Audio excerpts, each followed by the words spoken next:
আজ আমি আপনাদের একটা ছোট্ট গল্প বলবো, পড়ার পরে ভালো লাগবে। একটা মন্তব্য করবেন দয়া করে। একটা ছেলে ও একটা মেয়ে দুজনে দুজনকে খুব ভালোবাসতো। দুর্ভাগ্যবশত মেয়েটি মারা যায়।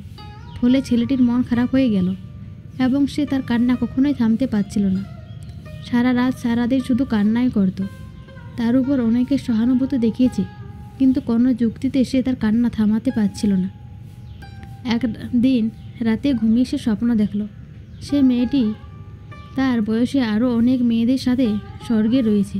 সে একটু স্বস্তি অনুভব করল, কিন্তু সে লক্ষ্য করল যে সমস্ত মেয়েরা পরীদের ড্রেস পরে আছে এবং তাদের সবার হাতে একটা করে জ্বলন্ত মোমবাতি রয়েছে, কিন্তু তার প্রিয়তমার হাতে যে মোমবাতিটা রয়েছে সেটা জ্বলছে না। সে জিজ্ঞেস করল, তোমার মোমবাতিটা জ্বলছে না কেন? মেয়েটি বলল, আমি যখনই মোমবাতিটা জ্বালাই তোমার চোখের জল এটাকে নিভিয়ে দেয়। প্লিজ তুমি আর কান্না করো না।